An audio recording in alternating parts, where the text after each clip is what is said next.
మహిమా ఘనతకు అర్హుడవు, నీవే నా దైవము. ఆమేన్. స్తోత్రం. ఆకాశం నుంచి మన్నాను కురిపించిన దేవుడు, బండ నుంచి నీళ్ళిచ్చిన దేవుడు, సమస్తమును సమకూర్చువాడు మనము నమ్మిన దేవుడు. కాబట్టి ఆ ప్రభుడు ఆత్మతోను సత్యముతోను ఆరాధించడం, సర్వము సమకూర్చువాడు ఆయనే. ఆమేన్. స్తోత్రం. వ్యాధులను తొలగించినావు, మృతులను మరి లేపినావు. వ్యాధులను తొలగించినావు, మృతులను మరి లేపినావు. యెహోవా రాఫా స్వస్థపరచును, యెహోవా రాఫా స్వస్థపరచును, మమ్ము స్వస్థపరచును.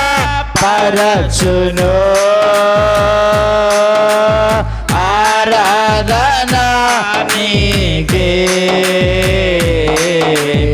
ఆరాధన. రెండు చేతులు పైకెత్తి ఆరాధన చేద్దాం. ఆరాధన నీకే, ఆరాధన నీకే. ఆరాధన స్తుతి ఆరాధన, ఆరాధన నీకే. ఆరాధన నీకే, ఆరాధన నీకే. ఆరాధన స్తుతి ఆరాధన. అందరం రెండు చేతులు పైకి ఆరాధన చేద్దాం. ఆరాధన స్తుతి ఆరాధన, ఆరాధన స్తుతి ఆరాధన, ఆరాధన స్తుతి ఆరాధన, ఆరాధన స్తుతి ఆరాధన. ఆరాధన స్తుతి ఆరాధన, ఆరాధన స్తుతి ఆరాధన, ఆరాధన స్తుతి ఆరాధన. మనందరము దేవుని సన్నిధిలో ఆరాధన చేద్దాం.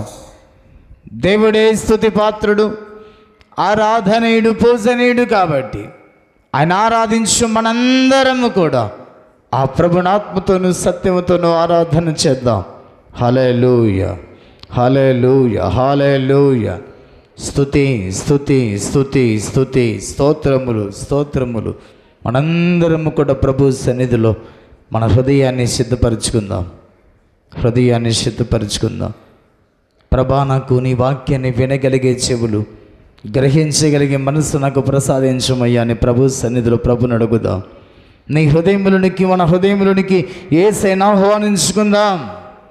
యేసయ్యా, నా హృదయములోనికి రండి, నాతో మాట్లాడండి, నన్ను దర్శించండి ప్రభు అని మనందరము కూడా ఆ ప్రభువుని అడుగుదాం.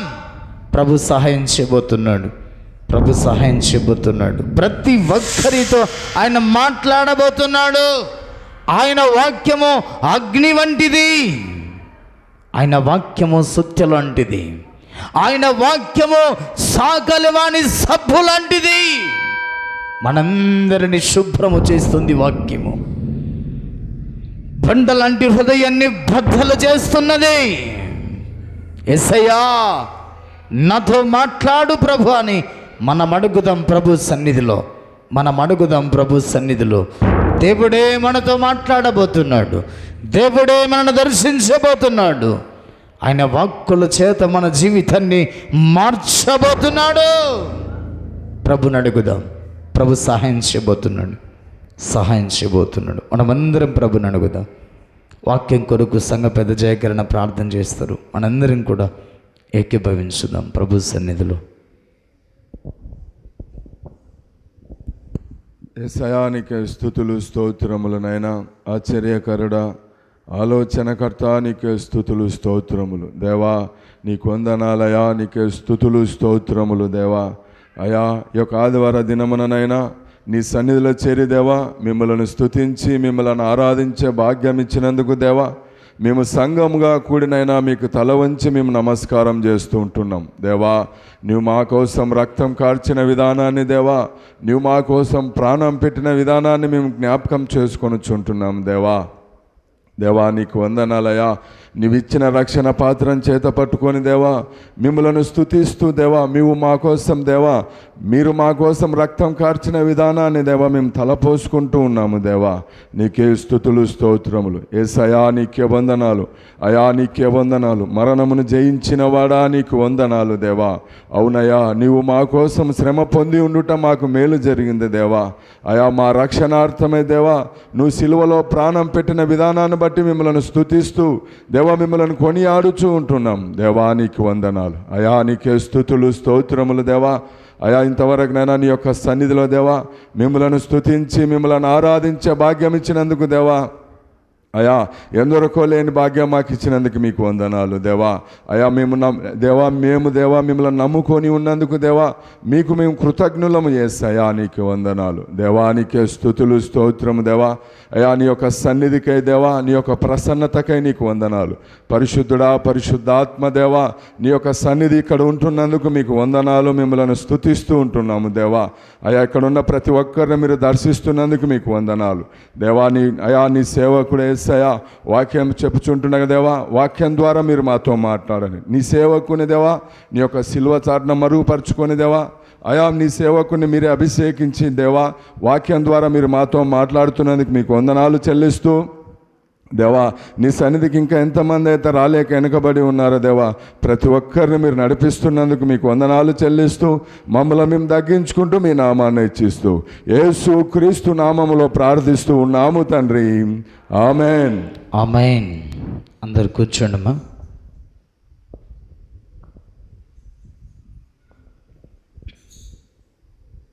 మంచిది.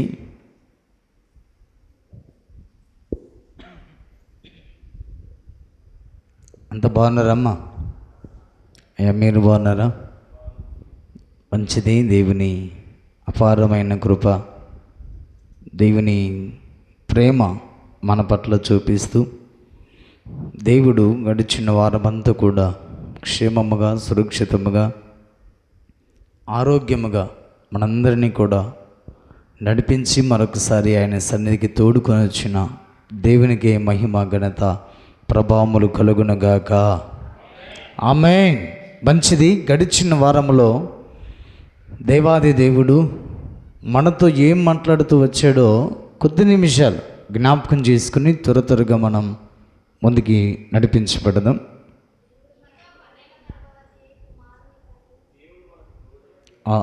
దేవుడు మనకి తోడై ఉండును. ఇమ్మానుయేలు అనగా దేవుడు మనకి తోడై ఉండునని అర్థం.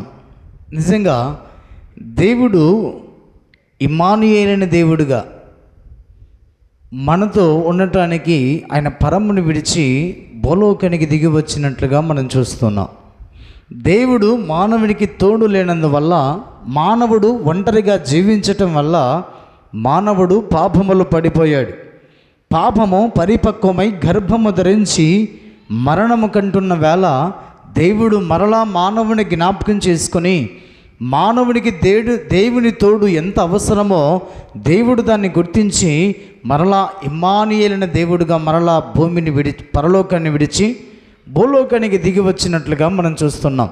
అందుకే కన్యక గర్భవతి అయి కుమారుని కని ఉన్నది, ఆయనకు ఇమ్మానుయేలని పేరు పెట్టబడుతున్నది అని చాలా స్పష్టంగా ప్రవక్తల ద్వారా దేవుడు పలికిన ప్రవచనాన్ని మత్తయి సువార్త 1వ అధ్యాయములో నెరవేర్చబడినట్లుగా మనం చూస్తున్నాం. ఇమ్మానుయేలైన దేవుడు మనకు తోడుగా ఉంటే ఏం జరుగుతుందో గడిచిన వారంలో దేవుడు మనతో మాట్లాడుతూ వచ్చాడు. చూడండి, ఇమ్మానుయేలైన దేవుడు మనకు తోడుగా ఉంటే మొదటిగా మనం ఏమవుతామంట? వర్ధిల్లుతామని రాయబడింది. ఎలాగూ వర్ధిల్లుతామంటే చెట్టుకు మంచు ఉన్నట్లుగా ప్రతి విశ్వాసికి దేవుడు తోడై ఉన్నాడు. చెట్టుకు మంచు ఏ విధంగా ఉన్నప్పుడు ఆ చెట్టు ఏ విధంగా చక్కగా చిగురిస్తూ వృద్ధి పొందుతూ వర్ధిల్లుతూ ఉన్నదో ప్రతి విశ్వాసికి దేవుడు తోడై ఉన్నట్లయితే ప్రతి విశ్వాసి కూడా చక్కగా వర్ధిల్లుతాడు అన్న భావాన్ని దేవుడు చాలా స్పష్టంగా గడిచిన వారములో మనందరితో దేవుడు మాట్లాడుతూ వచ్చాడు. రెండవది, దేవుడు మనకు తోడుగా ఉంటే ఏమవుతామంట? బలపరచబడతామనే భావాన్ని దేవుడు చాలా స్పష్టంగా మాట్లాడుతూ వచ్చాడు. అందుకనే చాలా స్పష్టంగా ఇక్కడ దేవుడు తెలియజేస్తున్నటువంటి మాట, న్యాయాధిపతుల పుస్తకంలో ఒక బలహీనుడైన వ్యక్తితో దేవుడు మాట్లాడుతున్నాడు. ఎవరైనా? గిద్యోను అనే వ్యక్తితో మాట్లాడుతున్నాడు. గిద్యోను మిద్యానీయులకు భయపడి గానుగు చోటన దాక్కున్నాడు. అప్పుడు దేవుడు చాలా స్పష్టంగా గిద్యోనుతో మాట్లాడుతున్నాడు. ఏమని మాట్లాడుతున్నాడు? పరాక్రమము గల బలాఢ్యుడా, నీవు భయపడవద్దుము, నేను నీకు తోడై ఉన్నాను. ఒక మనుషుణ్ణి చంపినట్లుగా నేను మిద్యానీయులను నీ చేతికి అప్పగించబోతున్నాను అన్నాడు. వారిని జయించబోతున్నావు అన్నాడు. నిజంగా దేవుడు మనకు తోడుగా ఉంటే మనం బలపరచబడతాం, శత్రువుని మీద మనము విజయాన్ని పొందుకుంటామన్న భావాన్ని దేవుడు చాలా స్పష్టంగా మనందరితో మాట్లాడుతూ ఉన్నాడు. నిజంగా దేవుడు మనకు తోడుగా ఉంటే వృద్ధి పొందుతున్నాం, దేవుడు మనకు తోడుగా ఉంటే బలపరచబడుతున్నాం. దేవుడు మనకు తోడుగా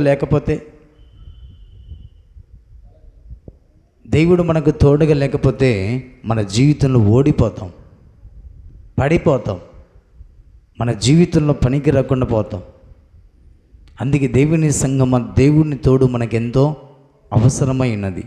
దేవుని తోడు కావాలంటే మనం ఏం చేయాలి అంటే ప్రతి ఆదివారం దేవుని సన్నిధికి రావాలి. అపోస్తలుల బోధ ఎందును, సహవాసమందును, రొట్టె విరుచుట ఎందును, ప్రార్థన చేయటి ఎందును ఎడతెగక మనం సహవాసం కలిగి ఉండాలి. దేవునితో సహవాసం కలిగి ఉంటేనే ఆయన తోడు నీకు కలుగుతుంది అన్న భావాన్ని దేవుడు మాట్లాడుతున్నాడు. దేవుని మందిరానికి రాకపోతే ఒకరి సహవాసం ఒకరికి ఉండదు. దేవుని మందిరానికి వస్తేనే అందరం సహవాసం కలిగి ఉంటాం. అప్పుడు మనకందరూ తోడుగా ఉంటారు, అందరూ అండగా ఉంటాడు. మన విశ్వాసే, మన సంఘానికి వచ్చేవారే, మనతో ఉండేవారే అని ఒకరికొకరం సహాయం చేసుకుంటాం, ఒకరికొకరం తోడుగా ఉంటాం, ఒకరికొకరం ఆదుకుంటాం. ఒకవేళ మనము సహవాసం కలిగి జీవించకపోతే మనం ఎవరో అన్నట్టుగా వారిని మనం పట్టించుకోం.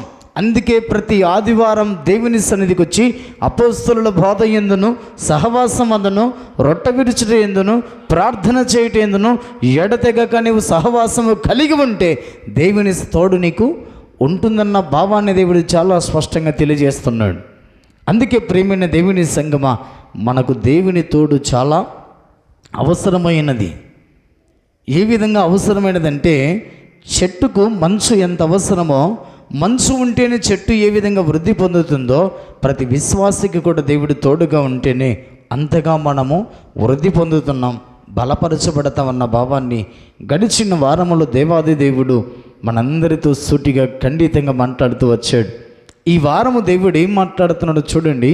సామెతల పుస్తకం 3వ అధ్యాయం, సామెతల పుస్తకం 3వ అధ్యాయం 24వ వచనం మాత్రమే చదవండి. పండుకొనున్నప్పుడు నీవు భయపడవు, నీవు పరుండి సుఖముగా నిద్రించెదవు.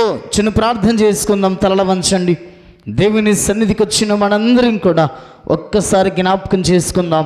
ప్రభు మన ప్రార్థన వినబోతున్నాడు. మనం చేస్తున్న ప్రార్థనకు దేవుడు జవాబు ఇవ్వబోతున్నాడు. దేవుడు మనందరితో మాట్లాడబోతున్నాడు. ప్రార్థన చేసుకుందాం. మహాపరిశుద్ధుడానికి స్తోత్రములు తండ్రి, సకల ఆశీర్వాదాల కారణభూతుడానికి వందనాలు తండ్రి.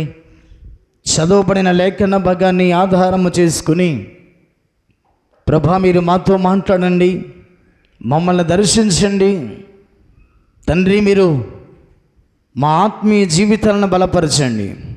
మీరు మాట్లాడుచుండగా ప్రభా మా అందరికీ వాక్యమును వినగలిగే చెవులు, గ్రహించగలిగే మనస్సు మా అందరికీ ప్రసాదించమని ప్రార్థిస్తున్నాం.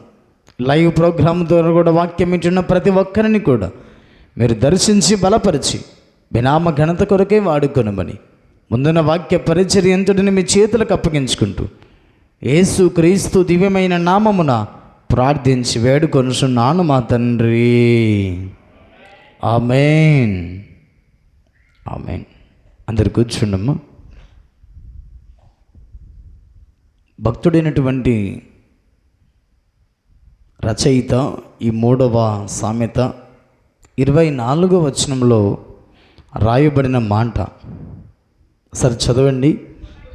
పండుకొనినప్పుడు నీవు భయపడవు, నీవు పరుండి నువ్వు పండుకొని సుఖముగా నిద్రించెదవు. పండుకొనినప్పుడు నీవు భయపడవు. చాలామంది ఏం చేస్తారంటే పడుకునేటప్పుడు చాలామందికి భయం వేస్తుంటుంది. రాత్రి పడుకొని ఉదయం లేస్తానో లేను, ఏమైపోతుందో, నిన్ను రాత్రి వెళ్ళిపోతే ఏం జరుగుతుందో, నా పిల్లల పరిస్థితి ఏంటో, నా భర్త పరిస్థితి ఏంటో, నా భార్య పరిస్థితి ఏంటో, నేను సంపాదించిన ఆస్తి ఎవరిదవుతుందో అని భయపడుతూ ఉంటారు. దేవుని ప్రజలారా, భయం వల్ల మన జీవితంలో సరిగ్గా నిద్ర పట్టడం లేదు, నిద్రపోవటం లేదు చాలామంది. దేవుని యొక్క వాక్యం తెలియజేస్తున్న మాట, పండుకొనున్నప్పుడు నీవు భయపడవు, నీవు పరుండి సుఖముగా నిద్రించెదవో. నిద్ర మానవునికి చాలా ప్రాముఖ్యమైనది. మనందరం కూడా నిద్రపోవాలి. ఎప్పుడు? మందిరానికి వచ్చినప్పుడు కాదు. ఎప్పుడు? రాత్రి వేళ హ్యాపీగా, సంతోషంగా, సమాధానంగా, నెమ్మదిగా, ప్రశాంతమైన నిద్ర మనకు అవసరం. రాత్రిపూట భయముతోనూ, రాత్రిపూట చాలామంది పిల్లల్ని కూడా పడుకునేటప్పుడు పిల్లల్ని ఏడిపియకూడదంట. సైన్స్ చెప్తున్న మాట, పిల్లల్ని రాత్రిపూట నిద్రపోయేటప్పుడు ఏడిపించి పండబెట్టామనుకోండి, పిల్లలకు సరిగా ప్రశాంతంగా నిద్రపోరంట. పిల్లలు పడుకునేటప్పుడు చక్కగా నవ్వించి, వారికి ఏదైనా కథ చెప్పించి చక్కగా నిద్రపుస్తే వారు ప్రశాంతంగా నిద్రపోతారంట. అందుకే ప్రియమైన దేవుని సంగమా, దేవుడు మాట్లాడుతున్న మాట ఏమిటంటే, ఒక మనిషికి నిద్ర చాలా అవసరమైనది. ఒకవేళ రాత్రి మనిషి ఎన్ని గంటలు నిద్రపోవాలంటే 6 లేదా 7 గంటలు నిద్రపోవాలి. ఒకవేళ నిద్రపోకపోతే మన జీవితంలో కొన్ని రోగాలు వస్తాయి. ఏంటి ఆ రోగాలంటే, షుగర్ వస్తుంది, గుండెపోటు వస్తుంది, రక్తపోటు వస్తుంది. ఎక్కువగా చాలామంది జీవితంలో షుగర్ సంపాదించుకుంటారు. ఎందుకంటే వారు ఎక్కువ గంటలు లేదా ఎక్కువసేపు వారు నిద్రపోరు.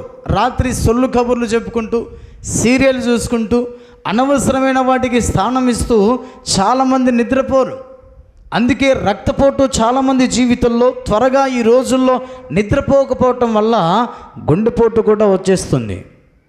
అందుకే ప్రశాంతంగా ప్రతి మనిషి 6 లేదా 7 గంటలు రాత్రి నిద్రపోవాలి అని సైన్స్ చాలా స్పష్టంగా చెప్తూ ఉన్నటువంటి మాట.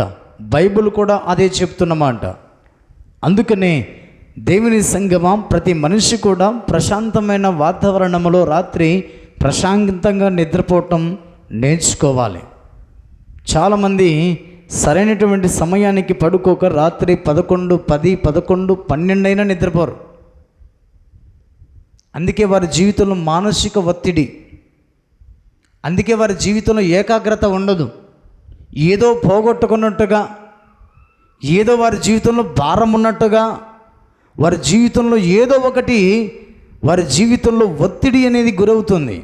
అందుకే ప్రతి మనిషి రాత్రి సమయానికి నిద్రపోయి సమయానికి లేచినప్పుడు వారి జీవితంలో ప్రశాంతమైన నిద్రపోయినప్పుడు వారి జీవితంలో కలిగేటువంటి ఆశీర్వాదాలు ఏంటంటే, దేవుని యొక్క వాక్యం తెలియజేస్తున్నమాట, వారికి ఏకాగ్రత కలుగుతుంది, వారి మనసు ప్రశాంతంగా ఉంటుంది, వారి జీవితంలో ఏ ఒత్తిడి కూడా ఉండదు అన్న ఉద్దేశాన్ని ప్రభు చాలా స్పష్టంగా తెలియజేస్తూ ఉన్నాడు. అందుకే దేవుని యొక్క వాక్యం తెలియజేస్తున్న మాట చూడండి. దేవుని సన్నిధానంలో శరీరానికి సంబంధించినటువంటి ప్రతి విధమైనటువంటి రోగాన్ని వారు తొలగించి వేసుకుంటారన్న ఉద్దేశాన్ని ప్రభు చాలా స్పష్టంగా తెలియజేస్తున్నాడు. సామెతలు 10వ అధ్యాయం. కొంతమంది రాత్రిపూట నిద్రపోరు, పగలుపూట నిద్రపోరు. కొందరు ఎప్పుడు నిద్రపోతారంటే బాగా పని ఉన్న సమయాన్ని నిద్రపోతూ ఉంటారు. చూడండి నా మాట, సామెతలు 10వ అధ్యాయంలో ఒక మాట రాయబడింది. 10వ అధ్యాయం 5వ వచనం. వేసవి కాలమున కూర్చువాడు బుద్ధిగల ఎవరిల్లు? వేసవి కాలమున ఏం కూర్చుకుంటారంట? ధాన్యాన్ని కూర్చుకుంటాడు. కష్టపడి పని చేసుకుని ధాన్యాన్ని సమకూర్చుకునేటువంటి వాడు ఎవరంట? బుద్ధిగల కుమారుడు అని రాయబడింది. కింద భాగం, కోతకాలమందు నిద్రించువాడు సిగ్గుపరచు కుమారుడు. కోతకాలమున అందరూ పంట కోస్తూ ఉంటే, అందరూ కష్టపడి పొలములో పని చేసుకుంటూ ఉంటే, అందరూ చక్కగా పొలములో సేద్యం చేసుకుంటూ ఉంటే, కోతకాలమున వీడు ఏం చేస్తున్నాడంట? నిద్రపుచ్చేటువంటి వాడు, నిద్రపోయేటువంటి వాడు తండ్రికి ఏం చేస్తున్నాడంట? సిగ్గు తెచ్చే కుమారుడిగా ఉంటున్నాడంట. అందుకే ప్రియమైన దేవుని ప్రజలారా, దేవుని యొక్క వాక్యం తెలియజేస్తున్న మాట, ఈ క్రైస్తవ విశ్వాస భక్తి జీవితంలో కూడా దేవుడు చెప్పిన మాట ఏమిటంటే, 6 రోజులు మీరు కష్టపడండి, 7వ రోజున మీరు ప్రభు సన్నిధికి రండి అని దేవుడు చాలా స్పష్టంగా మాట్లాడుతున్నాడు. ఈ 6 రోజులు పని చేసుకోకుండా, ఈ 6 రోజులు కష్టపడి పని చేయకుండా, ఆదివారం కూడా దేవుని మందిరానికి రాకుండా ఉండేటువంటి వాని ద్వారా తండ్రి ఇంటికి ఏం కలుగుతుందంట? సిగ్గు కలుగుతుందంట. అవమానాన్ని తీసుకొని వస్తున్నాడంట. చూడండి ఎలాంటి వాడు సిగ్గు తీసుకొని వస్తున్నాడంటే, కోతకాలమున నిద్రించేవాడు, కోతకాలమున పడుకునేటువంటి వాడు సిగ్గు కలుగుతుందన్న ఉద్దేశాన్ని దేవుడు అక్కడ తెలియజేస్తున్నాడు. అదే సామెతల పుస్తకంలో ఒక మాట రాయబడింది. దేవుని యొక్క వాక్యము చాలా స్పష్టంగా తెలియజేస్తున్నమాట. 6వ అధ్యాయం 9 నుంచి చదవండి. ఎవరు కోతకాలమున పండుకుంటారయ్యా అంటే అక్కడ రాయబడిన మాట, సోమరి ఎందాక నీవు పండుకొని ఉందువు, ఎప్పుడు నిద్రలో చదవు, ఇక కొంచెము నిద్రించదమని, కొంచెము కొనికెదమని, కొంచెము సేపు చేతులు ముడుచుకుని పరుండదమని నీవు అనుకుందువు. చూడండి ఏమనుకుంటున్నాడంట అతడు? సోమరి ఎంతసేపు అనుకుంటావు, పనికి వెళ్ళాలి అంటే సోమరి అంటున్నాడంట, ఇంక కొంచెంసేపు పడుకుంటా, కొంచెంసేపు చేతులు ముడుచుకొని పడుకుంటానని తనలో తను అనుకుంటూ ఉన్నాడంట. అందుకే దేవుని యొక్క వాక్యం తెలియజేస్తున్నటువంటి రీతిగా కొంచెము సేపు చేతులు ముడుచుకొని పరుండదనని నీవు అనుకుందువు. అందుచేతనే అక్కడ రాయబడిన మాట, నువ్వు కోతకాలమున పడుకొని నీ తండ్రి ఇంటికి సిగ్గు తెచ్చేటువంటి వారితో, కోతకాలమున కష్టపడవలసిన నీవు నిద్రపోయే వారితో దేవుడు సూటిగా ఖండితంగా మాట్లాడుతున్న మాట. ఆ మాట చదవన్నా. అందుచేత దోపిడిగాడు వచ్చినట్లు దారిద్ర్యము నీ యొద్దకు. దోపిడిగాడు చెప్పేస్తాడా? చెప్పకుండా వస్తాడు. చెప్పకుండానే నీ ఇంటికి ఏం వస్తుందంట? దారిద్ర్యం వస్తుంది. ఎప్పుడు ఎలా వస్తుందో తెలియదు. అందుకే ప్రియమైన దేవుని ప్రజలారా, ఎప్పుడు నిద్రపోతుంటే తల్లిదండ్రులు కూడా ఒక మాట అంటారు, దరిద్రుడా అని అంటారా అనరా? అందుకే దేవుని యొక్క వాక్యం తెలియజేస్తున్న రీతిగా కోతకాలం మనం పని చేయాలి. ఆదివారం దిన దేవుని మందిరానికి రావాలి. నువ్వు కోతకాలమున పడుకున్నవాడు, ఆదివార దినమున పడుకునేవాడు ఎవరంట? సోమరి. కుటుంబానికి కానీ జీవితానికి కానీ దరిద్రాన్ని తీసుకొని వచ్చుకునేవాడు, తండ్రి ఇంటికి సిగ్గుని తీసుకొని వచ్చేవాడు. ఇప్పుడు అందరి పిల్లలు పనికి పోతుంటారు, అందరి పిల్లలు బడికి పోతుంటారు. మన పిల్లలు పడుకుంటే మనకి సిగ్గు కలగదా? కష్టపడవలసిన వయసులో తండ్రి తీసుకొని వచ్చిన ఆస్తిని, తండ్రి తీసుకొని వచ్చిన కూలిని తిని పడుకునే వాడి ఇంటికి సిగ్గు కలగదా అండి? అందుకే ప్రియమైన దేవుని ప్రజలారా, దేవుని యొక్క వాక్యం తెలియజేస్తున్న రీతిగా రాత్రిపూట నువ్వు పడుకోకపోయినా నీ జీవితంలో నీకు అపాయం కలుగుతుంది. రాత్రి వేళ పడుకుంటే నీకు క్షేమం కలుగుతుంది. కోతకాల దినమున, కోతకాల సమయమున నువ్వు పడుకుంటే నీ ఇంటికి దారిద్ర్యం వస్తుంది. కోతకాల సమయంలో నువ్వు పడుకుంటే నీ తండ్రి ఇంటికి సిగ్గు కలుగుతుందన్న భావాన్ని దేవుడు మాట్లాడుతూ ఉన్నాడు. అందుకే కోతకాల సమయమున నువ్వు కష్టపడి పని చేసుకోమని దేవుడు చాలా స్పష్టంగా నీతో నాతో మాట్లాడుతున్నటువంటి మాట. చూడండి, మత్తయి సువార్తలో ఒక మాట రాయబడింది, నువ్వు దేవుని సన్నిధికి వచ్చినప్పుడు నువ్వు నిద్రపోకూడదు. చాలామంది ఏం చేస్తారంటే ఇంటి దగ్గర నిద్రపోరు. ఎక్కడికి వచ్చి నిద్రపోతారు? దేవుని సన్నిధికి వచ్చి నిద్రపోతుంటారు. ఇంటి దగ్గర ఉన్నప్పుడేమో సమయం దొరికినప్పుడల్లా సీరియలో, సినిమానో, లేదా సొల్లు కబర్లో, లేదా ఆ ఇంటికి ఈ ఇంటికి వెళ్ళి తిరుగుతూ ముసలమ్మ ముచ్చట్లు మాట్లాడుతుంటారు. కానీ రాత్రి 10 అయినా 11 అయినా పడుకోరు. దేవుని మందిరానికి రాగానే ఏమవుతుంటారు? వాళ్ళు నిద్రపోతుంటారు. అందుకే వారికి దేవుడు ఒక పేరు పెట్టాడు, నిద్రపోతా అని పేరు పెట్టాడు.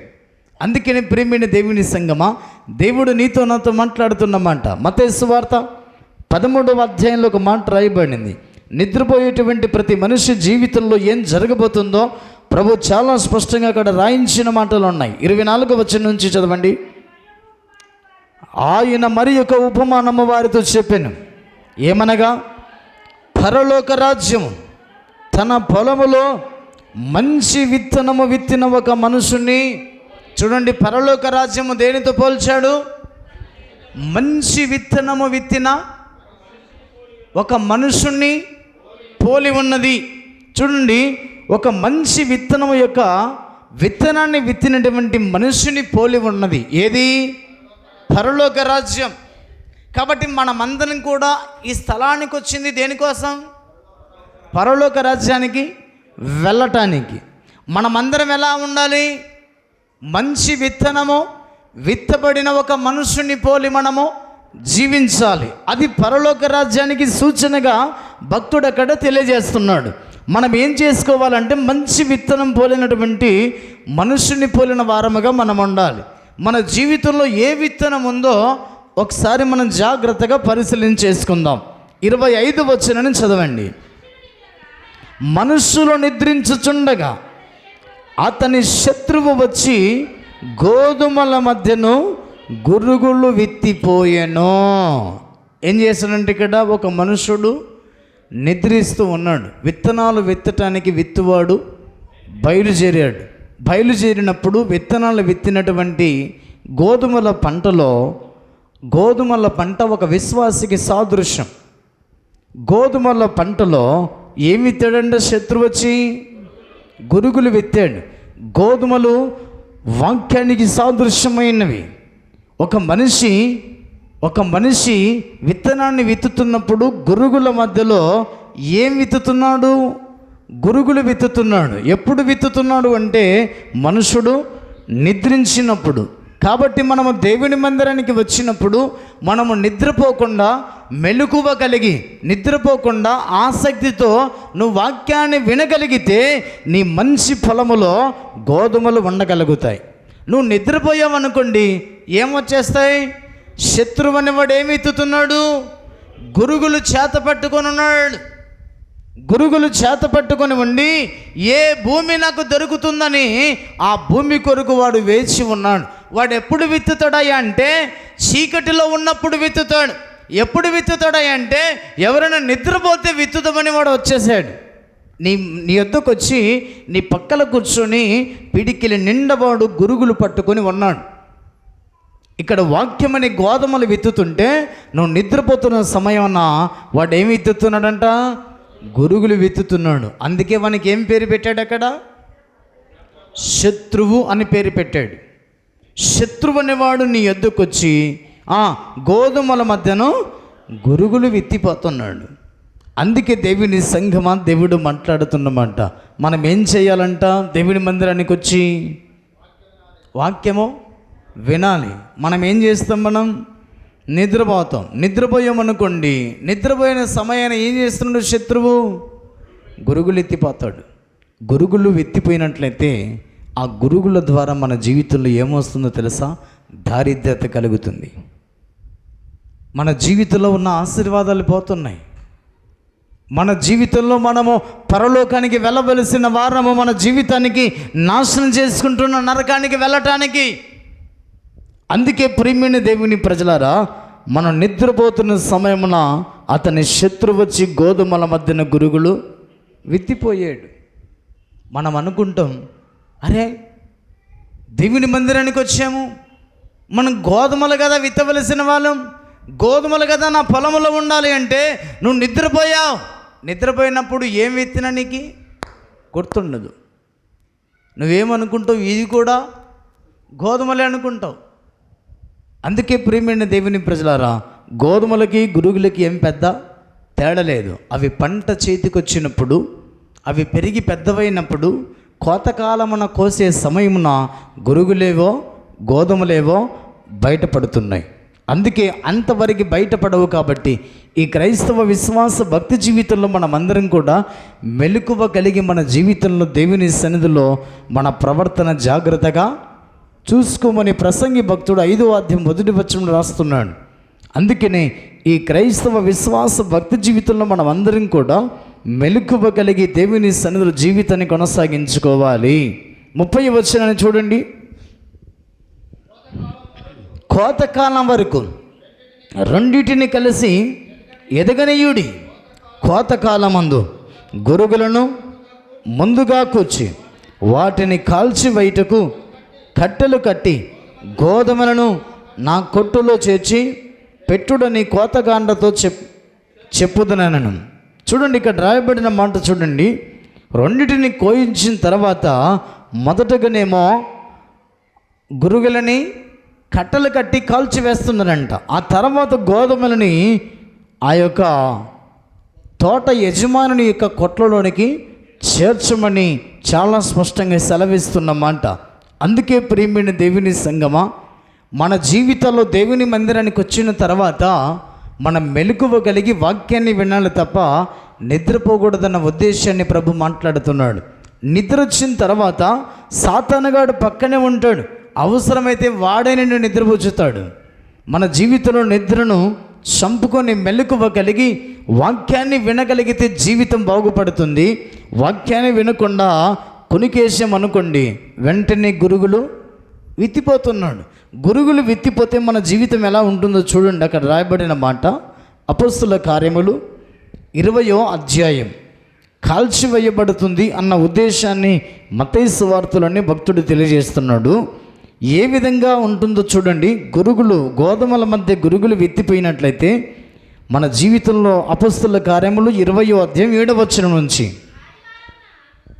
ఆదివారమున మేము రొట్టె విరుచుటకు కూడినప్పుడు పౌలు మరునాడు వెళ్ళనివ్వండి వారితో ప్రసంగించుచు అర్ధరాత్రి వరకు విస్తరించి మాట్లాడుచుండెను. మేము కూడి ఉన్న మేడగదిలో అనేక దీపములుండెను. అప్పుడు ఐతుకు అనునొక యవనస్తుడు కిటికీల్లో కూర్చుండి గాఢ నిద్రపోయి పౌలు చాలాసేపు ప్రసంగించుచుండగా నిద్రభారము వలన జోగి 3వ అంతస్తు నుండి క్రింద పడి చనిపోయాను అని రాయబడింది. ఎవరు బోధిస్తున్నారంట వాక్యం? ఎప్పుడు మనలాగా ఆదివారము కూడుకొని అనేక మంది చేర్చబడి వాక్యాన్ని వింటున్నారంట. ఒక యవనస్తుడు లేదా ఒక విశ్వాసి ఎక్కడ కూర్చున్నారంట? కిటికీల్లో కూర్చున్నాడంట. కిటికీల్లో కూర్చున్నవాడు కాస్త జాగ్రత్తన కూర్చోవాలి. కిటికీల్లో కూర్చున్నవాడు ఏం చేశాడంట? గాఢ నిద్రపోతున్నాడంట. ఎవరు పట్టించుకోవటం లేదా ఆయనను నిద్రపోతున్నారు. ఏంటికి? వాక్యము జోల పాట పాడినట్టుగా ఉంటుందంట కొందరికి. అందుకే వారు వాక్యం బోధిస్తుంటే పౌలు గారు అండి, ఆ యవనస్తుడు అండి గాఢ నిద్రపోతున్నాడంట, కునికేశాడంట. కునికేసిన వెంటనే అతడు గాఢ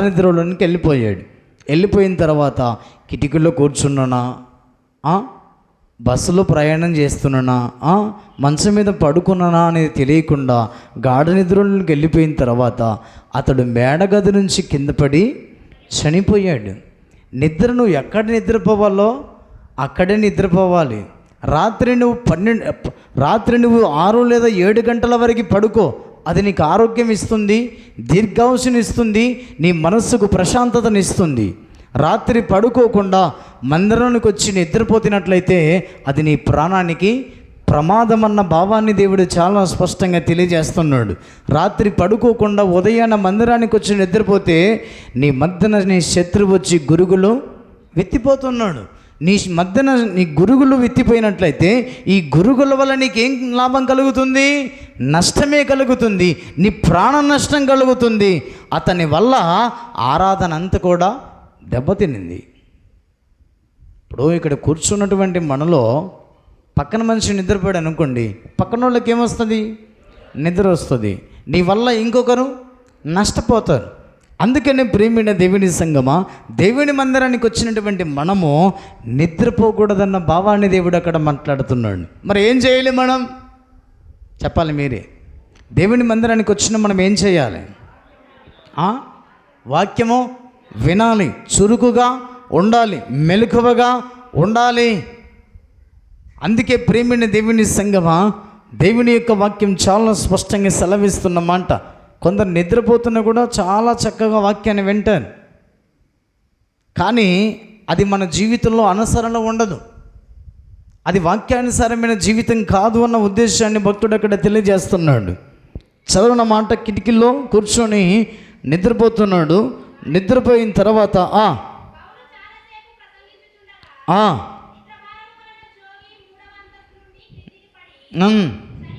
చనిపోయిన వాడై ఎత్తబడెను. అంతటా పౌలు క్రిందికి వెళ్ళి అతని మీద పడి కౌగిలించుకుని ఇక చూడండి, పౌలు గారు ఎక్కడి నుంచి కిందికి దిగి వచ్చేసాడు. ఏం చేస్తున్నాడు? పౌలు ప్రసంగించుతున్న పౌలు ఆపేసి కిందికి వచ్చేసాడు. దేనికోసం? నిద్రపోయిన వాడు కిటికీలో కూర్చొని కింద పడడం ద్వారా వాక్యానికి డిస్టర్బ్ అయింది, తన ప్రాణాన్ని పోగొట్టుకున్నాడు. వాక్యాన్ని బోధిస్తున్నప్పుడు నువ్వు నిద్రపోయినట్లయితే నేను ప్రసంగిస్తున్న ప్రసంగం అంతా ఏమైపోతుంది? వ్యర్థమైపోతుంది. అందుకే ప్రియమైన దేవుని ప్రజలారా, దేవుని యొక్క వాక్యం సెలవిస్తున్నటువంటి రీతిగా మంచి నేలలో విత్తబడినటువంటి విత్తనాన్ని పోలిన భక్తులమై, విశ్వాసులమై భక్తి జీవితాన్ని కొనసాగించుకోవాలి. మనమందరం కూడా నిద్రిస్తూ ఉన్నప్పుడు మన శత్రువు వచ్చి మన మధ్యన గురుగులు విత్తిపోతున్నాడు. గురుగు జీవితాన్ని పాడు చేస్తుంది. గురుగు పరలోకానికి వెళ్లకుండా ఆపివేస్తుంది. గురుగుల్ని పోలిన నిద్ర మన జీవితాన్ని పతనం చేస్తుందన్న భావాన్ని భక్తుడు చాలా స్పష్టంగా నీతోనంత మాట్లాడుతూ ఉన్నాడు. అందుకే దేవుని మందిరానికి వచ్చినప్పుడు మనమందరం కూడా మెలకువ కలిగి వాక్యాన్ని వినాలి తప్ప నిద్రపోకూడదన్న ఉద్దేశాన్ని దేవుడు చాలా స్పష్టంగా తెలియజేస్తున్నాడు. చూడండి, మత్తయి సువార్త 26వ అధ్యాయం. మత్తయి సువార్త 26వ అధ్యాయం. ఈ క్రైస్తవ విశ్వాస భక్తి జీవితంలో మనము నిద్రపోకుండా ఏం చేయాలో భక్తుడు అక్కడ తెలియజేస్తున్నమాట. 40-41 వచనాన్ని చదవండి. 26 మత్తయి సువార్త 26 40-41. ఆయన మరలా శిష్యుల ఎదుకు వచ్చి వారు నిద్రించుట చూచి, ఒక గడి అయినను నాతో కూడా మెలుకొని ఉండలేరా? మీరు శోధనలో ప్రవేశింపకుండానట్లు మెలకువగా ఉండి ప్రార్థన చేయుడి. యేసు ప్రభు వారు తన శిష్యులతో మాట్లాడుతూ వచ్చిన మాట. గెత్సేమనే తోటలో ప్రభు యొక్క వేదన పడుతున్నప్పుడు యేసు ప్రభు యొక్క శిష్యులను యేసు ప్రభుతో పాటు తీసుకుని వెళ్ళి, మీరు ఇక్కడ నిలిచి ఉండి మీరు నా కొరకు మెలకువగా ఉండి ప్రార్థన చేయుడని చెప్పి యేసు ప్రభు వారు కాస్త దూరం వెళ్ళి ప్రార్థన చేస్తున్న వేళ యేసు ప్రభు శిష్యులు ఏం చేస్తున్నారంట? వాళ్ళు ప్రార్థన చేయమంటే, వాక్యాన్ని వినమంటే ఏం చేస్తున్నారంట? వాళ్ళు నిద్రపోతున్నారంట. ఇంత బలంగా నిద్ర గురించి చెప్తుంటే కూడా మనం నిద్రపోతుంటే మన జీవితాల్లో ఎంత శాపాన్ని తీసుకొచ్చుకుంటున్నామో. అందుకే ప్రేమిని దేవుని సంగమా, మనం ఏం చేయమంటున్న ప్రభు అక్కడ మెలకువగా ఉండి ప్రార్థన చేయండి, మెలకువగా ఉండి వాక్యం వినండి, మెలకువగా ఉండి ఆత్మీయ జీవితాన్ని వృద్ధి చేసుకునండి. ఇదిగో నువ్వు నిద్రపోయినట్లయితే నీ శత్రువు పక్కనే ఉండి ఏం చేస్తున్నాడంట, గురుగులు చేత పట్టుకుని ఉన్నాడు. ఎప్పుడు నిద్రపోతే వాడు నీ పొలంలో గురుగులు చల్లిపోవటానికి వాడు సిద్ధంగా ఉన్నాడు. గురుగులు చల్లితే నీ జీవితంలో గోధుమలు అనేటువంటి విత్తనం ఫలించదు, అభివృద్ధి పొందకుండా గురుగులు అణిచివేస్తున్నాయన్న భావాన్ని దేవుడు అక్కడ తెలియజేస్తున్నాడు. అందుకే ప్రేమైన దేవుని ప్రజలారా, మన పొలములో ఏనాటికి కూడా గురుగుల్లో విత్తపడకుండా మన పొలాన్ని మనము కాచుకోవాలి. కాచుకోవాలంటే మనం ఏం చేయాలి? మెలకువగా ఉండాలి. ఇప్పుడు పొలములో పశువులు పడకుండా ఉండాలంటే కావలివాడు ఎలా ఉండాలి? మెలకువగా ఉండాలి. మన పొలములో గురుగులు విత్తకుండా మనం మెలకువగా ఉండి ఏం చేయాలి? కాచుకోవాలి. కాచుకోవటం అంటే ఏంటి? ప్రార్థన చేయటం. కాచుకోవటం అంటే ఏంటి? వాక్యం వినటం, గ్రహించడం, వాక్యానుసారంగా జీవించటం. అందుకే ప్రేమైన దేవుని ప్రజలారా, మీరు ఒక్క గడి అయినా మీరు మెలకువ కలిగి ఉండలేరా? ఒక్క 2 గంటలు ప్రభు సన్నిధికి వచ్చి మెలకువ కలిగి వాక్యాన్ని వినలేరా? ఏంటి దారుణం అని ప్రభువైన యేసుక్రీస్తు వారు తన శిష్యులను గద్దిస్తున్నాడు. ఈ మధ్యాహ్నం వేళ దేవుడు నిన్ను గద్దిస్తున్నాడు. నువ్వు మెలకువగా ఉండి వాక్యాన్ని వినగలిగితేనండి నీ జీవితం దేవుడు అద్భుతంగా ఆశీర్వదిస్తాడు. గురుగులు అనేటివి నీ పొలంలోనికి రాకుండా ఆయన చూస్తున్నాడు. కానీ మనమే నిద్రపోవటం ద్వారా మన జీవితంలో ఎక్కడ పడిపోతున్నామంట? శోధనలో పడిపోతున్నాం. శోధనను జయించలేకపోతున్నాం. అందుకే ప్రభు చెప్తున్న మాట ఏమిటంటే, మీరు శోధనలో ప్రవేశింపకుండానట్లు మెలకువగా ఉండి ప్రార్థన చేయండి, ప్రార్థన చేయండి, ప్రార్థన చేయండి. దేవుని మందిరానికి వచ్చి మీరు మెలకువ కలిగి జీవించలేకపోతే, దేవుని మందిరానికి వచ్చి మీరు నిద్రపోతే బలహీనమైపోతారు. గురుగులు వచ్చి నీ శత్రువు అన్నవాడు ఎత్తిపోతాడు. నీ యొక్క విత్తనము విత్తినటువంటి గురుగుల పంట పాడైపోతుంది అన్న ఉద్దేశాన్ని ప్రభు చాలా స్పష్టంగా తెలియజేస్తున్నాడు. అందుకే చూడండి, ఆ మాట చదవండి. మెలకువగా ఉండి ప్రార్థన చేయడి, ఆత్మ సిద్ధమే కానీ శరీరము బలహీనమని పేతురుతో చెప్పి మరలా 2వ మారు వెళ్ళి, నా తండ్రి, నేను దీనిని త్రాగితేనే కానీ ఇది నా యొద్ద నుండి తొలగిపోవట సాధ్యము కాని ఎడల నీ చిత్తమే సిద్ధించుమని ప్రార్థించి తిరిగి వచ్చి వారు మరలా నిద్రించుట చూచెను. మరలా నిద్రిస్తున్నాడంట. అలాగ 2-3 సార్లు గద్దించినప్పటికీ వాక్యం చెప్తుంటే నిద్రపోతారు, పాటలు పాడుతుంటే నిద్రపోతారు, దేవుని మందిరానికి వస్తే నిద్రపోతారు.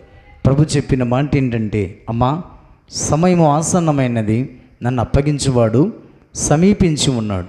మెలకువగలిగి ప్రార్థన చేయమంటే మీరు శోధన జయించలేకపోయారు. అందుకే శోధన జయించువాడు ధన్యుడు, ధన్యురాలని దేవుడు మాట్లాడుతున్నాడు. మనమందరము కూడా అట్టి శోధన జయించి ధన్యకరమైన జీవితాన్ని కొనసాగించుకుందుముగాక. ఆమేన్. ఆ మాట చూడండి, మత్తయి సువార్త 25వ అధ్యాయం. మత్తయి సువార్త 25వ అధ్యాయము 5వ వచనం. పెళ్లి కుమారుడు ఆలస్యము చేయగా వారందరూ కునికి ఏం చేశారంట? వీళ్ళు నిద్రించుచున్నారంట. ప్రభు ఏం చెప్పాడు? మీరు శోధనలో ప్రవేశింపకుండానట్లు మెలకువగా ఉండి ప్రార్థన చేయండి. పెళ్లి కుమారుడు ఆలస్యం అవుతుందని చెప్పి ఆలస్యము చేయగా వారందరూ కూడా కునికి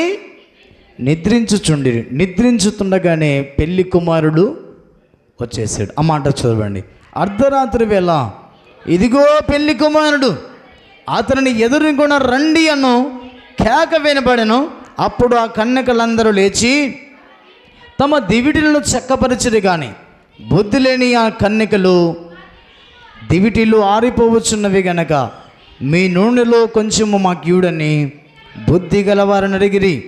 అందుకు బుద్ధిగల కన్నికలు, మాకును మీకును ఇది చాలదేమో, మీరు అమ్మవారి యొద్దకు పోయి కొనుకొనుడని చెప్పిరి. జాగ్రత్తగా వినండి. బుద్ధి గల వారేమో లేచి దివిటీలు సిద్ధపరుచుకున్నారు. బుద్ధి లేని వారి జీవితాలు ఎలా ఉన్నాయి? దివిటీలో లేదు, దివిటీలు ఆరిపోతున్నాయి. పెళ్లి కుమారుడేమో చేశాడు. అప్పుడు వారి జీవితంలో, అయ్యా కాస్త నూనె ఇవ్వండి, మేము మీతో పాటు చేస్తామంటే వాళ్ళు ఏమన్నారు? మీకును మాకును చాలదు, అమ్మవారి యొద్దకు వెళ్ళి కొనుక్కోండి. అమ్మవారు ఎవరు? దేవుని మందిరంలో ఒక సేవకుడు నూనె అనే వాక్యాన్ని విత్తుతున్నప్పుడు నువ్వు దివిటిల నిండా నువ్వు నింపుకోగలగాలి. బుద్ధి లేని వారి వలె పెళ్లి కుమారుడు ఆలస్యం అవుతుందిలే, ఎప్పుడు వస్తాడోలే అనుకొని వాక్యమే విత్తుతున్న సమయమున నువ్వు నిద్రపోతే వాక్యమేనే ఆయిల్ నీ దివిటిలో నింపుకోలేవు. పెళ్లి కుమారుడు వచ్చినప్పుడు తనకలాడితే అప్పుడు ఎక్కడ దొరుకుతుంది? అమ్మేవారు లేరు. అందుకే కొనడానికి వెళితే అమ్మేవారు కూడా లేరు. కొనుక్కోడానికి వెళితే అమ్మేవారు కూడా లేనందువల్ల మరలా వచ్చి వాళ్ళు ఏం చేస్తారో చూడండి. 11వ వచనంలో, అంతటా తలుపు వేయబడను. ఆ తరువాత తక్కిన కన్నికలు వచ్చి, అయ్యా అయ్యా మాకు తలుపు తీయమని అడగగా, అతడు, మిమ్ము నెరగనని మీతో నిత్యముగా చెప్పుచున్నాను, ఆ దినమైనను ఆ గడి అయినను మీకు తెలియదు గనక మెలకువగా ఉండుడి. ఏం చేయాలంట? మనం మెలకువగా ఉండాలి. ఆ గడి అయినను ఆ దినమైనను ఆ గడి అయినను మనకు తెలియదు కాబట్టి మనము ప్రతి క్షణము మెలకువగా ఉండి మనము శోధనలో ప్రవేశింపకున్నట్లు ప్రార్థన చేయాలి. దినములు చెడ్డవి గనక సమయమును పోనివ్వక అజ్ఞానుల వల్లే కాక జ్ఞానుల వల్లే నడుచుకోవాలి. జ్ఞానుల వల్లే మనం సమయం ఉన్నప్పుడే వాక్యమనే ఆయిలి హృదయమనే దివిటిలతో మనము నింపుకోవాలి. అప్పుడే మన జీవితంలో మనము సిద్ధపడిన వారిగా మనం ఉండగలుగుతాం. వాక్య సమయంలో నిద్రపోతూ వాక్య సమయంలో మన జీవితంలో గాఢ నిద్రపోయినట్లయితే ఐతికనేటువంటి యవనస్తుల వలె మన జీవితంలో ఎన్నో నష్టపోతామన్న భావాన్ని దేవుడు చాలా స్పష్టంగా తెలియజేస్తున్నాడు. ఇక్కడ చూడండి, ప్రార్థన సమయమున పెళ్లి కుమారుడు ఆలస్యమవుతుందని చెప్పి ఇక్కడ బుద్ధి లేని వారందరూ కూడా ఏం చేశారంట? కునికి నిద్రపోతున్నారంట. మన జీవితంలో కూడా ఏం చేస్తామంటే దేవుని మందిరానికి వచ్చి వాక్యం వింటున్న సమయమున కూడా నిద్రపోతాం. నిర్లక్ష్యం. బుద్ధి లేని వారి వల్ల నిర్లక్ష్యం కలిగి జీవితాన్ని కొనసాగించుకుంటూ ఉన్నట్లయితే ప్రభు చెప్తున్నమాట, తలుపు వేయబడే సమయమున నీ జీవితంలో దివిటీలు వెలగకపోతే తలుపు వేయబడిన తర్వాత నీవు ఎంత మొత్తుకున్న తలుపు తీయబడదు. ప్రభు చెప్తున్నమాట, నీవెవరో నేను ఎరగను అన్నాడు ప్రభు. అందుకనే మెలకువగా ఉండి మనము ప్రార్థన చేయమని ప్రభు చాలా స్పష్టంగా నీతో నాతో దేవుడు మాట్లాడుతున్నమాట. చూడండి, దేవుని యొక్క వాక్యం తెలియజేస్తున్నమాట. దేవుని పని చేయవలసిన సమయమును కూడా మనం ఏం చేస్తామంటే నిద్రపోతూ ఉంటాం. దేవుని సన్నిధికి వచ్చి నిద్రపోతుంటాం. దేవుని పని చేయవలసిన సమయమున కూడా మనము నిద్రపోతుంటాం. దేవుడు ఒక భక్తునికి ఒక పని అప్పగించాడు. ఆ పని అప్పగించినప్పటికీ కూడా పని చేయకుండా అతడు ఏం చేస్తున్నాడు చూడండి. దేవుని యొక్క వాక్యం తెలియజేస్తున్నమాట. యోనా పుస్తకం 1వ అధ్యాయం 1వ వచనం, యెహోవా వాక్కు అమిత్తై కుమారుడైన యోనాకు ప్రత్యక్షమై ఇలాగు సెలవిచ్చెను, నినివే పట్టణస్థుల దోషము నా దృష్టికి ఘోరమైన గనక నీవు లేచి నినివే మహాపట్టణమునకు పోయి దానికి దుర్గతి కలుగునని ప్రకటింపము. చూడండి, ఇక్కడ రాయబడిన మాట. యోనాకు దేవుడు ప్రత్యక్షమై చెప్పిన మాట ఏమిటంటే, ఇదిగో నినివే ప్రాంతానికి వెళ్ళి దానికి దుర్గతి కలుగునని నువ్వేం చేయాలి? ప్రకటించమని దేవుడు చెప్పాడు. దేవుడు ఒక పనిని అప్పగించాడు దేవుని సేవకునికి. ఒక ప్రవక్త అయిన యోనా ప్రవక్త. యోనాకు దేవుడు ఒక పని అప్పగిస్తే ఆ పనిని అప్పగించినటువంటి ఆ పనిని పక్కన పెట్టి నినివే ప్రాంతానికి వెళ్ళమంటే ఎక్కడికి వెళ్తున్నాడు మనుషుడు? ఆ మాట చదవండి. అయితే యెహోవా సన్నిధి నుండి తర్షీసు పట్టణమునకు పారిపోవాలనని మొప్పేకు పోయి తర్షీసునకు పోవు ఒక ఓడను చూసి ప్రయాణమునకు కేవి ఇచ్చి యెహోవా సన్నిధిలో నిలవక ఓడవారితో కూడా తర్షీసునకు పోవుటకు ఓడ ఎక్కెను అని రాయబడింది. దేవుడు నీకు ఒక పని అప్పగించాడు. 6 దినాలు కష్టపడి పని చేసుకోండమ్మా, 7వ దినమున నువ్వు నా మందిరానికి వెళ్ళి నన్ను ఆరాధించమని దేవుడు చాలా స్పష్టంగా సెలవిస్తున్నాడు. దేవుని పని అప్పగిస్తే దేవుని మందిరానికి వెళ్ళకుండా ఎక్కడికి పారిపోతున్నాడంట? తర్షీసుకు పారిపోతున్నాడు. ఎక్కడి నుంచి? యెహోవా మందిరములో నుంచి అతడు పారిపోయెను అని రాయబడింది. దేవుడు నినివే ప్రాంతానికి వెళ్ళి సువార్తను ప్రకటించమంటే దేవుని మందిరంలో నిలవలేకుండా అతడు తర్షీసుకు పారిపోతున్నాడు. తర్షీసుకు పారిపోతున్న సమయమున అతడు ఏ స్థలములో ఎలాంటి పరిస్థితుల్లో తన జీవితాన్ని కొనసాగించుకుంటున్నాడో చూడండి. 5వ వచనం. కాబట్టి నావికులు భయపడి ప్రతి వాడును తన దేవతలను ప్రార్థించి ఓడ చుల్లకను చేయుటకై అందులోని సరుకులను సముద్రంలో పారవేసిరి. అప్పటికి యోనా ఓడ దిగుభాగమునకు పోయి పండుకొని గాఢ నిద్రపోవుచుండెను. ఎక్కడన్నాడంట? ఓడ అడుగు భాగానికి వెళ్ళాడు. ఎక్కడ ఉండాలి? ఆదివార దినమున దేవుని మందిరములో ఉండాలి, దేవుని పని చేయాలి, దేవుడిచ్చిన బాధ్యతను చక్కగా నిర్వర్తించాలి. మనమేం చేస్తున్నాం? ఆదివారం దేవుని మందిరంలో దేవుని పని చేయవలసిన మనం మంచిగా మాంసం తిని పడక మీద పడుకొని ఉంటాం. అది ఎవరికి శాపం? నువ్వే స్థలములో పడుకుంటావో ఆ స్థలములో ఉన్నటువంటి చుట్టుపుడుకలో ఉన్న వారందరికీ కూడా శాపాన్ని తీసుకుని వస్తున్నావు, శ్రమను తీసుకుని వస్తున్నావు, నష్టాన్ని తీసుకుని వస్తున్నావు.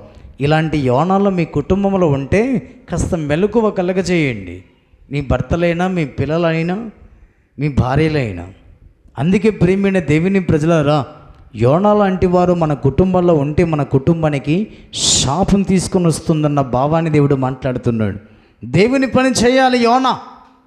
సువార్తను ప్రకటించమంటే, దేవుని మందిరానికి వెళ్ళి పాటలు పాడమంటే, దేవుని మందిరానికి వెళ్ళి వాయిద్యాలు వాయించమంటే, దేవుని మందిరానికి వెళ్ళి చప్పట్లు కొట్టమంటే, నేను వెళ్ళితేనే దేవుని మందిరంలో వాయిద్యాలు వాయించేది. నేను వెళ్ళకపోతే ఎలా జరుగుతుంది అనుకొని దేవుని మీదనే అలిగి పడుకునే వారు ఉన్నారండి కొందరు. నేను వెళ్ళకపోతే ఈరోజు ఎలా వాయిద్యాలు వాయిస్తారో, పాస్టర్ గారు ఎలా ఆరాధన నడిపిస్తారో చూద్దాం అన్నట్టుగా పడుకొని ఉంటారు ఇంటి దగ్గర. నేను వెళ్ళకపోతే నా పని ఎలా ముందుకెళ్తుందో చూద్దాం అన్నట్టుగా ఉంటారు కొంతమంది. నువ్వు లేకపోతే గాడిదలను కూడా దేవుడు వాడుకుంటాడు. హల్లెలూయా. అందుకే దేవుని ప్రజలారా, దేవుడు మాట్లాడుతున్నమాట. యోనా లేకపోతే యోనా లాంటి 10 మందిని లేపుతాడు దేవుడు. లేపడా? లేపుతాడండి. నేను మందిరానికి వెళ్ళకపోతే జరుగుతుందో జరగదో అన్నట్టుగా, నేనే కింగు అన్నట్టుగా మాట్లాడుతూ ఉంటారు కొందరు జీవితాలు. దేవుని ప్రజలారా, దేవుడు మాట్లాడుతున్నమాట. దేవుని పని చేయవలసిన వాడు ఓడ అడుగు భాగానికి వెళ్ళి ఏం చేస్తున్నాడంట? గాఢ నిద్రపోతున్నాడంట.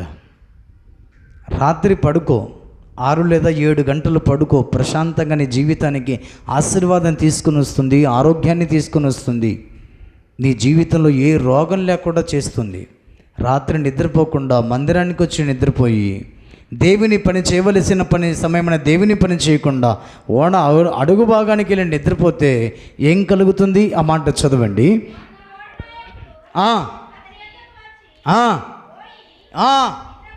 ఏమనండి? ఓయే నిద్రపోతా. ఎవరా మనిషి? నిద్రపోతున్న మనిషి ఎవరు? గొప్ప ప్రవక్త అండి ఆయన. దేవుడు తనతో మాట్లాడుతూ వచ్చిన ప్రవక్త. యోనా, నువ్వు లేచి నినివే ప్రాంతానికి వెళ్ళి దానికి దుర్గతి కలుగుతుందని ప్రకటించమని వర్తమానాన్ని అందజేసినటువంటి మహాప్రవక్త. ఆ ప్రవక్త ఒక అన్యుడితో మాటలు పడుతున్నాడు. ఒక అన్యుడితో మాట అనిపించుకోవలసిన స్థితికి దిగజారిపోయాడు. కారణం ఏంటి? నిద్ర. మంచిగా పాటలు పాడుతావు, వాయిద్యాలు వాయిస్తావు, వాక్యాన్ని బోధిస్తావు, నిద్రపోతుంటే పక్కన లేపాలండి. అవమానం కాదా అండి? దేవుని మందిరానికి వచ్చి దేవుని సన్నిధిలో పొరుగువానితో మాటలు అనిపించుకోవడానికి కారణం ఏంటంటే నీ మధ్యలో నీ శత్రువు అనేవాడు నీకు నిద్ర కలగజేసి గోధుమల మధ్య గురుగులైనటువంటి వాటిని విత్తిపోతున్నాడు. ఆ గురుగులు విత్తకుండా నువ్వేం చేయాలి? మెలకువగలిగి ప్రార్థన చేయాలి. ప్రార్థన చేయవలసిన నీవు కునికేస్తున్నావు, వాక్యం వినవలసిన నీవు నిద్రపోతున్నావు, దేవుని పని చేయవలసిన నీవు ఓడ అడుగు భాగానికి వెళ్ళి నిద్రపోతున్నావు. ఎంత విచిత్రం అండి! ఓయి నిద్రపోతా, నీకేమొచ్చింది? అసలు మనం చనిపోయే పరిస్థితుల్లో ఉన్నాం, నీకు తెలుసా విషయం? నిద్రపోతున్న వాళ్ళకి పక్కన ఏం జరుగుతుందో కూడా తెలియదండి. అప్పటికే వాళ్ళు ఏం చేశారు? సరుకులన్నీ సముద్రంలో పడేశారు. తినడానికి తెచ్చుకున్న సరుకులన్నీ సముద్రంలో పడేశారు. ఓయి నిద్రపోతా, లేయి నీకేమొచ్చిందని లేపుకొని ఓడ అడుగు భాగం నుంచి ఎక్కడికి తీసుకొచ్చాడు? పైకి తీసుకొచ్చాడు. పైకి తీసుకొచ్చిన తర్వాత చూడండి అన్నమాట, ఏమన్నాడు? ఒక అన్యుడు చెప్పాడండి, లేచి నీ దేవునికి నీవు ప్రార్థన చేయి, మెలకువగలిగి నువ్వు ప్రార్థన చేయాలి. ఎందుకు? శోధనలో పడిపోకున్నట్లుగా మెలకువగలిగి నీవు ప్రార్థన చేయాలి. ఒక అన్యుడితో చెప్పించుకుంటున్న ఒక ప్రవక్త పిల్లలతో చెప్పించుకుంటారండి కొందరు. అందుకే ప్రియమైన దేవుని సంగమ దేవుడు మాట్లాడుతున్నమాట, ఈ క్రైస్తవ విశ్వాస భక్తి జీవితంలో నీ కుటుంబానికి, నీ జీవితానికి, నీ సంఘానికి శాపము కలగకుండా ఉండాలంటే, నష్టము కలగకుండా ఉండాలంటే ప్రతి విశ్వాసి మెలకువగలిగి ప్రార్థన చేయాలి. శోధనలో పడిపోకుండానట్లుగా, పాపములో పడిపోకుండానట్లుగా, లోకములో పడిపోకుండానట్లుగా, గురుగులు మన మధ్య విత్తపడకుండానట్లుగా మెలకువగలిగి మనమందరము కూడా అనుదినము ప్రార్థించుదుముగాక. ఆమేన్. అప్పుడు దేవుడు నీతో నాతో మాట్లాడుతున్నమాట. చదువు, కింద వచ్చినాం 10వ వచనం చదువమ్మా. తాను యెహోవా సన్నిధిలో నుండి పారిపోవచ్చున్నట్టు అతడు ఆ మనుషులకు తెలియజేసి ఉండేను గనక వారు ఆ సంగతి తెలుసుకొని మరింత భయపడి నువ్వు చేసిన పని ఏమని అతన్ని అడిగిరి. అప్పుడు వారు, సముద్రము పొంగుచున్నది, తుఫాను అధికమవుచున్నది, సముద్రము మా మీదికి రాకుండా నిమ్మడించినట్లు మేము నీకేమి చేయవలనని అతను అడగగా, యోనా, నన్ను బట్టి ఈ తుఫాను మీ మీదికి వచ్చునని నాకు తెలిసి ఉన్నది. ఎవరిని బట్టి? యోనాను బట్టి. ఎందుకు యోనాను బట్టి అన్నాడు? నిద్రపోతున్నాడు కాబట్టి. దేవుని సంఘమా, దేవుడు మాట్లాడుతున్నమాట, నువ్వు నిద్రపోతున్న విధానాన్ని బట్టి, నిన్ను బట్టి నీ కుటుంబానికి శాపం కలుగుతుంది. నిన్ను బట్టి నీ కుటుంబానికి దేవుని సన్నిధానంలో ఉన్న ఆ నష్టాన్ని ఎదుర్కొంటున్నావన్న భావాన్ని దేవుడు మాట్లాడుతున్నాడు. దేవుని పని చేయవలసిన నీవు దేవుని సంఘ పెద్దగా ఉండి, దేవుని పరిచారకుడిగా ఉండి, దేవుని సన్నిధిలో చక్కని విశ్వాసిగా ఉండి, దేవుని పని చేయకుండా యోనాలాగా మన జీవితాన్ని కొనసాగించుకుంటే అది శాపం అని దేవుడు మాట్లాడుతున్నాడు. దేవుని పని నీకు అప్పగించాడు దేవుడి. నీకు నినివే ప్రాంతానికి వెళ్ళమంటే తర్షీసులో ఉండవలసిన అవసరం ఏముందండి? దేవుని మందిరానికి వెళ్ళమంటే ఇంటి దగ్గర పండుకోవలసిన అవసరం ఏముందండి నీకు? దేవుని పని చేయమని దేవుడు మాట్లాడుతున్నాడు. అందుకే యోనా అంటున్న మాట ఏంటంటే, నన్ను బట్టి ఈ తుఫాను వచ్చింది కాబట్టి. అయ్యా మేమేం చేయాలి మరి? నిన్ను బట్టి తుఫాను వచ్చింది, ఈ తుఫాను ఆగాలంటే మేమేం చేయాలి? గురుగులు మన మధ్యలో నుంచి మనం ఏం చేయాలి? తీసేసుకోవాలి. గురుగులుంటే గోధుమల పంట కూడా నాశనం అవుతుంది. అందుకే నన్ను బట్టి సముద్రంలోనికి పడవేయండి అన్నాడు. అప్పుడు సముద్రము మీదికి రాకుండా ఆగిపోతుంది అన్నాడు. 15వ వచనం చదవండి. యోనాను ఎత్తి సముద్రంలో పడవేసిరి, పడవేయగానే సముద్రము పొంగకుండా ఆగెను. హల్లెలూయా. మన జీవితంలో నుండి శోధనలు పడిపోకుండా మెలకువగలిగి మనం ప్రార్థన చేయాలి. మన మధ్యలో ఉన్న గురుగులు తీసేసి కాల్చివేసుకోవాలి. అవి మనలో ఉన్నట్లయితే, కోతకాలం వరకు మనలో ఉన్నట్లయితే మన జీవితాన్ని ఎదగకుండా అడ్డగిస్తాయన్న భావాన్ని దేవుడు మాట్లాడుతున్నాడు. గురుగులను తీసేసుకుని మన జీవితంలో మనము చక్కగా ప్రశాంతమైన వాతావరణంలో జీవించినప్పుడు దేవుని యొక్క వాక్యం తెలియజేస్తున్న రీతిగా దేవుడే మన జీవితాన్ని ఆశీర్వదిస్తానని చాలా స్పష్టంగా దేవుడు వాక్యం సెలవిస్తున్నమాట. ఆ మాట చదవండి. కీర్తనలు 127:2. కీర్తనలు 127 2వ వచనం. మీరు వేకువనే లేచి చాలా రాత్రైన తర్వాత పండుకొనుచు కష్టార్జితమైన ఆహారము తినుచునుట వ్యర్థమే. తన ప్రియులు నిద్రించుచుండగా ఆయన వారికి ఇచ్చుచున్నాడు. హల్లెలూయా. ఎప్పుడు నిద్రపోవాలి? దేవుని మందిరానికి వచ్చినప్పుడు కాదు.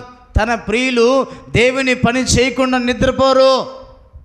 తన ప్రియులు దేవుని మందిరానికి వచ్చిన తర్వాత నిద్రపోరు. ఎప్పుడు నిద్రపోతారంటే దేవుడిచ్చిన సమయం ఉంది. రాత్రి 9 నుంచి ఉదయము 4 గంటల వరకు ప్రశాంతంగా నిద్రపోయి వేకువనే లేచి దేవుని మందిరానికి వచ్చి దేవుణ్ణి ఆరాధించేవారు ఆయనకు ప్రియులు అని దేవుడు మాట్లాడుతున్నాడు. తన ప్రియులు నిద్రించుచుండగా ఆయన వారికి ఇస్తున్నాడు. ఏది? నిత్య జీవాన్ని ఇస్తున్నాడు. హల్లెలూయా. నిత్యమైన ఆశీర్వాదాన్ని ఇస్తున్నాడు. ఆ మాట చదవండి. సామెతల పుస్తకం 3వ అధ్యాయంలో ఏమేమి ఇస్తున్నాడు దేవుడు అక్కడ రాయబడిన మాటలు ఉన్నాయి. 3వ అధ్యాయం 1వ వచనం. ఆయన ప్రియులు ఏం చేస్తున్నా అక్కడ రాయబడిన మాట, నా కుమారుడా నా ఉపదేశమును మరవకము, నా ఆజ్ఞలను హృదయపూర్వకంగా గైకొనము, అవి దీర్ఘాయువును సుఖజీవముతో గడుచు సంవత్సరములను శాంతిని నీకు కలగజేయును. 6వ వచనం. 5వ వచనం. నీ స్వబుద్ధిని ఆధారము చేసుకొనక నీ పూర్ణ హృదయముతో యెహోవా యందు నమ్మిక ఉంచుము, నీ ప్రవర్తన అంతటి యందు ఆయన అధికారమునకు ఒప్పుకొనుము, అప్పుడు ఆయన నీ త్రోవలను సరళము చేయును. 24వ వచనం. పండుకొనినప్పుడు నీవు భయపడవు, నీవు పరుండి సుఖముగా నిద్రించెదవు, ఏ అపాయము ఉండదు. యోనలాగా సముద్రములో అలలు ముంచుకొని రావు. జాగ్రత్తగా వినండి. యేసు ప్రభు శిష్యులు రాత్రి మెలకువగలిగి ప్రార్థన చేయమంటే వారు నిద్ర భారముతో కన్నులు ముంచుకొచ్చి వచ్చినప్పుడు యేసు ప్రభు చెప్తున్న మాట, ఒక్క గడియను మీరు నాతో పాటు మెలకువగా ఉండి ప్రార్థన చేయలేరా అని. అందుకే ప్రియమైన దేవుని పిల్లారా, స్వబుద్ధిని ఆధారం చేసుకునకుండా మన ప్రవర్తన అంతటి యందు దేవుని అధికారానికి ఒప్పుకోగలిగితేనండి ప్రభు చెప్తున్న మాట, పండుకొనినప్పుడు నీవు భయపడవు, నీవు పరుండి సుఖముగా నిద్రించెదవు. అట్టి నిద్ర ప్రతి రాత్రి దేవుడు మనకిచ్చి, అట్టి మెలకువ ప్రతి ఉదయమున మనకిచ్చి, దేవుని రాకడ కొరకు ఆయన రాజ్యము కొరకు మనమందరము కూడా శోధనను ప్రవేశించుకున్నట్లు మెలకువ కలిగి ప్రార్థించి ఎత్తబడే వధువు సంఘముగా మనమందరము కూడా సిద్ధపరచబడదుముగాక. ఆమేన్. మాకరించండి. ప్రభు సన్నిధికి వచ్చిన మనందరిని కూడా ఒక్కసారి జ్ఞాపకం చేసుకుందాం. ఈ మధ్యాహ్నం వేళ దేవుడు నీతో నాతో మాట్లాడుతూ వచ్చిన మాట, నిద్ర మన జీవితాన్ని పాడు చేస్తుంది. నిద్ర మన జీవితానికి ఆశీర్వాదాలు రాకుండా చేస్తుంది. నిద్ర మన జీవితం వర్ధిల్లకుండా చేస్తుంది. నిద్రించినప్పుడు మన శత్రువు అనేవాడు వచ్చి గోధుమల మధ్యన గురుగులు విత్తి వెళ్ళిపోతున్నాడు. ఎందుకంటే గోధుమలు వర్ధిల్లకుండా గురుగులు ఆటంకపరుస్తున్నాయి. అందుకే ప్రేమైన దేవుని సంగమా, దేవుడు నీతో నాతో మాట్లాడుతున్నమాట ఒక్కసారి జ్ఞాపకం చేసుకుందాం. ఈ క్రైస్తవ విశ్వాస భక్తి జీవితంలో మనమందరం జ్ఞాపకం చేసుకుందాం. అమ్మా, దేవుడు మనకు నిద్రపోయే సమయం దేవుడు మనకిచ్చాడు. రాత్రి 6 నుంచి 7 గంటల వరకు ప్రశాంతమైన నిద్ర నీకు ఇచ్చాడు. ఆరోగ్యం కాపాడుతుంది. మంచిగా నిద్రపోతే ఆరోగ్యవంతులుగా ఉంటాం, ఏకాగ్రత కలిగి ఉంటాం, ప్రశాంతమైనటువంటి మనస్సు కలిగి మనం ఉంటాం. రాత్రి నిద్రపోకుండా దేవుని మందిరానికి వచ్చి నిద్రపోతే, దేవుని పని చేయవలసిన సమయమున నువ్వు నిద్రపోతే, దేవునికి ప్రార్థించవలసిన సమయమున మెలకువగా ఉండి ప్రార్థన చేయకపోతే శోధనలు ప్రవేశించబడతావు. శోధన జయించలేకపోతే సాతాను చిక్కులు మనం పడిపోతాం. సాతాను చిక్కులు పడిపోతే మనకు అవమానం తీసుకొని వస్తుంది, దారిద్ర్యాన్ని తీసుకొని వస్తుంది, మన ఇరుగు పొరుగు వారికి నష్టాన్ని తీసుకొని వస్తుంది. అందుకే దేవుని ప్రజలారా, దేవుని పని చేయవలసిన సమయమున యోనా ఓడ అడుగు భాగానికి వెళ్ళి నిద్రపోతున్నాడు. దేవుని సమయమున, దేవుడికి ఇచ్చిన సమయమున, దేవుడు నిర్ణయించినటువంటి సమయమున దేవుని మందిరానికి రాకుండా ఎక్కడో ఉండి నువ్వు నిద్రపోతున్నట్లయితే ప్రభు మాట్లాడుతున్నమాట అది నీకు శాపాన్ని తీసుకుని వస్తుంది, నీ ప్రాణానికి అపాయాన్ని ముంచుకొని వస్తుంది, నీ ఇరుగు పొరుగు వారికి నష్టాన్ని కలగజేస్తుందన్న ఉద్దేశాన్ని దేవుడు మాట్లాడుతున్నాడు. 6 రోజులు కష్టపడండి, 7వ రోజున ప్రభు సన్నిధికి రండి అని ప్రభు చాలా స్పష్టంగా తెలియజేస్తున్నాడు. ఆజ్ఞ అతిక్రమమే పాపము పరిపక్వమై గర్భము ధరించి మరణము కంటున్న వేళ ఎత్తి నువ్వు సముద్రంలో పడివేయబడతావన్న ఉద్దేశాన్ని దేవుడు మాట్లాడుతూ ఉన్నాడు. ఒక్కసారి జ్ఞాపకం చేసుకోవా, మన జీవితాలు ఎలా ఉన్నాయో, మన జీవితాలను జ్ఞాపకం చేసుకుందాం. మెలకువ కలిగి ఉండాలి, మెలకువ కలిగి వాక్యాన్ని వినాలి. వాక్యం వింటున్న సమయంలో నిద్రపోతున్నావా, ఐదుకని యవనస్తుని వలె ప్రాణ నష్టం పోతావని దేవుడు మాట్లాడుతూ ఉన్నాడు. ఒక్కసారి జ్ఞాపకం చేసుకుందాం. ప్రభు సన్నిధిలో సిద్ధపడవలసిన నీవు మెలకువ కలిగి పెళ్లి కుమారుడైనటువంటి యేసయ్య కొరకు పెళ్లి కుమార్తెన మనమందరము కూడా వధువు సంఘముగా మెలకువ కలిగి సిద్ధపడవలసిన నీవు నిద్రపోయినట్లయితే పెళ్లి కుమారుడు రాని వస్తాడు. ఆయన వచ్చి తలుపు వేసిన తర్వాత మనం మెలకువగా ఉంటే ప్రయోజనం లేదు. దినములు చెడ్డవి గనక సమయమును పోనివ్వక మనమందరము కూడా అజ్ఞానుల వలె కాక జ్ఞానుల వలె మెలకువ కలిగి సిద్ధపాటు కలిగి జీవించమని ప్రభు మాట్లాడుతున్నాడు. ఒక్కసారి జ్ఞాపకం చేసుకుందాం. ఈ క్రైస్తవ విశ్వాస భక్తి జీవితంలో మనం ఎలాంటి జీవిత విధానాన్ని కొనసాగించుకుంటున్నామో జ్ఞాపకం చేసుకుందాం. కోతకాలమున నిద్రపోయేటువంటి కుమారుడు తండ్రి ఇంటికి అవమానాన్ని తీసుకొని వస్తున్నాడు. సిగ్గు కలుగుతుందన్న ఉద్దేశంతో ప్రభు మాట్లాడుతూ ఉన్నాడు. ఒక్కసారి జ్ఞాపకం చేసుకుందాం, ప్రార్థన చేసుకుందాం. మనందరం ప్రార్థన చేసుకుందాం. ఎత్తుబడిన వాక్యం ప్రతి హృదయంలో నీరు కట్టి ఫలింపబడే రీతిగా మనమందరం ప్రార్థన చేసుకుందాం. ఈ సమయమున మనందరం ప్రార్థన చేసుకుందాం. సంఘ పెద్ద చిన్ననాథులను ప్రార్థన చేస్తారు. విత్తబడిన వాక్యం ప్రతి హృదయంలో నీరు కట్టి ఫలింపబడే రీతిగా మనందరం కూడా ఏకీభవించుదాం. ప్రార్థన చేసుకుందాం.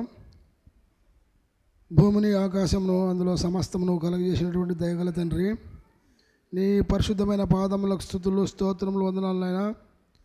ఎక్కడ